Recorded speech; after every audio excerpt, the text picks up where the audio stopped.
বাড়িতে যদি একই রকম মাছ বারবার নিয়ে আসে আর তুমি যদি সেই রান্নার পদ্ধতি চেঞ্জ করে দাও, সেই মাছটির মর্যাদা কিন্তু অনেক গুণে বেড়ে যায়। আজ আমি সেই রকমই একটা রেসিপি তোমাদের সঙ্গে শেয়ার করব। এখানে কাতলা মাছের পিঠের অংশের পিসগুলো ছিল, সেগুলোকে আমি কিউব করে কেটে নিয়েছি। নিশ্চয়ই বুঝতে পেরেছো কীভাবে কেটেছি। মাছের মধ্যে 1 কাপ পরিমাণ ঠান্ডা জল, কিছুটা পরিমাণ লবণ আর অর্ধেক পাতিলেবুর রস দিয়ে 10 থেকে 15 মিনিট ভিজিয়ে রাখবো। এতে মাছের আঁশটে ভাবটা অনেকটাই কমে যায়। মাছটা ভিজিয়ে রেখে একটা মশলা বেটে নিচ্ছি। 2 টেবিল চামচ পোস্ত, কয়েকটা কাজু আর 1 টেবিল চামচ মগজদানা। মশলাটা বেটে নিয়ে মাছগুলো জল থেকে ছেঁকে তুলে নিচ্ছি। মাছের মধ্যে কোনো রকম যেন জল না থাকে। মাছের মধ্যে কিছু মশলা অ্যাড করছি। পরিমাণ মতো লবণ, হাফ টিস্পুন গোলমরিচ, 1 টেবিল চামচ কর্নফ্লাওয়ার আর হাফ টেবিল চামচ শুকনো লঙ্কা বাটা। তোমরা এখানে গুঁড়ো লঙ্কাটাও নিতে পারো। মশলাগুলো মাছের মধ্যে ভালোভাবে মাখিয়ে কিছুক্ষণ রেস্টে রাখবো।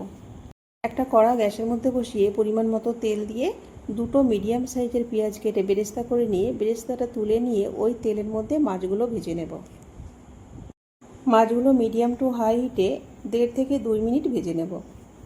মানে মাছগুলো একটু গোল্ডেন কালার করে ভেজে নিচ্ছি, খুব ডিপ ফ্রাই করছি না, কারণ এই রেসিপিতে মাছগুলো অনেক জুসি থাকবে। মাছগুলো ভেজে তুলে নিয়ে ওই তেলের মধ্যে 1 টিস্পুন গোটা জিরে আর একটা টমেটোর অর্ধেক লম্বা করে কেটে ওই তেলের মধ্যে ভেজে নিচ্ছি। টমেটোর কাঁচা গন্ধটা চলে গেলে আগে থেকে যে মশলাটা বেটে রেখেছিলাম সেই মশলাটা দিয়ে সামান্য নেড়ে চেড়ে নিয়ে half teaspoon red chilli powder দিলাম। লো হিটে 2 থেকে 2.5 মিনিট এই মশলাটা কষিয়ে নেওয়ার পর যখন মশলা থেকে তেল ছেড়ে দেবে ওই সময় ভেজে রাখা মাছগুলো অ্যাড করলাম। 1 বাটি পরিমাণ গরম জল দিয়ে নাড়িয়ে চাড়িয়ে যে পেঁয়াজ বেরেস্তাটা করেছিলাম ওই পেঁয়াজ বেরেস্তাটা উপরে ছড়িয়ে ঢাকনা দিয়ে মিডিয়াম হিটে কিছুক্ষণ রাখবো। 2 থেকে 3 মিনিট পর ঢাকনাটা খুলে সামান্য পরিমাণ গরম মশলার গুঁড়ো, 1 চামচ পরিমাণে ঘি আর সামান্য পরিমাণ কসুরি মেথি 2 হাতের সাহায্যে ক্রাশ করে দিলাম। এই সময় লবণটা চেক করে সামান্য পরিমাণ লবণ দিয়ে নাড়িয়ে চাড়িয়ে গ্যাসটা বন্ধ করব।